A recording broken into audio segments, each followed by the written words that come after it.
Shout out to the Golden State Warriors. I'm pretty impressed by that performance tonight against Houston Rockets. Western Conference Finals now. What a team.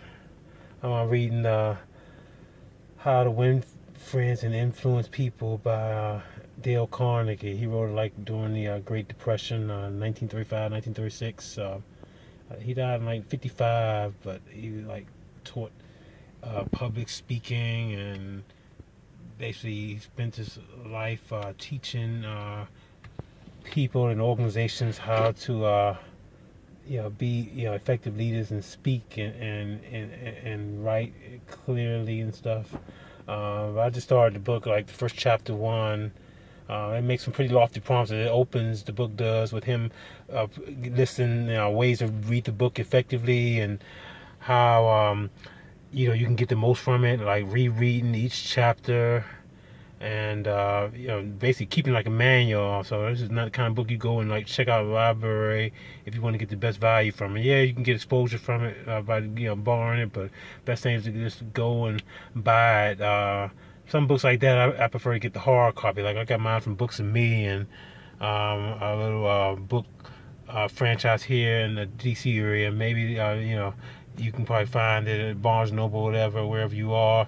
But it's a good book, reference manual, Dale Carnegie said, and so he just encourages you, like with anything in life that's valuable, repetition, learn by doing it over and over again. But the first principle that I've learned from in the first chapter, and my takeaway from tonight's reading is, and successful people he studied. He talked about Abraham Lincoln, and how I didn't know this history, but like 1842, when Abraham Lincoln was a young lawyer in Springfield, Illinois, his hometown, he was kind of off the chain, going around, criticizing local politicians and officials and other lawyers and stuff. And basically, he had one dude step to him in like 1842 and challenged him to a duel. And like at the last minute, when I think Abraham Lincoln got to choose his weapon of choice, and he chose like his long arms or a sword or some shit, and they were gonna meet in a duel and fight to the death. But I guess their second, him and the other guys, second best. That's what Dale Carnegie, the term he used. I'm guessing he referring to their wives. Called off the duel at the last minute, and obviously, history was better off for it. Obviously Abraham Lincoln went on to be one of the greatest U.S. presidents ever.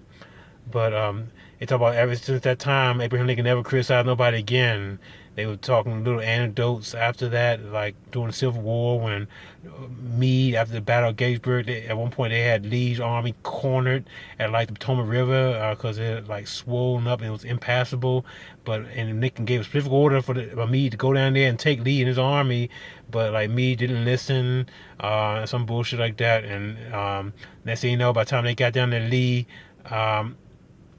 and his army had got away and got into Virginia, and Lincoln was furious, and he penned a letter and wrote it as if he was writing it to Meade, but he never mailed it. And they found the letter later after Lincoln died. They found it in his papers, but it was just an example of how Lincoln didn't directly criticize somebody, at least not let it be aired out after that incident where he got confronted. So and he talked about Carnegie just summed up the whole chapter by saying, don't criticize, complain, or condemn others. Just basically put yourself in their shoes, empathize with them. So I just think that's a good takeaway. I know I've a lot of times in my professional life, I've sent the email blast, or have criticized colleagues, especially because I did a lot of training in security work and in logistics work, and sometimes I tend to hold high standards, and sometimes there's a tendency to sound and be condescending even when you don't intend to be. Other times you just drive hard, and you successful, and you have high standards for yourself and others, and you want to uplift your peers, and it's tendency to sometimes get ahead of yourself. And so I just think that's a powerful takeaway. But a good book. I look forward to learning a lot from it. It looks like it's going to be some legendary takeaways from it. But I'll have more to fall. Take care. Go Golden State.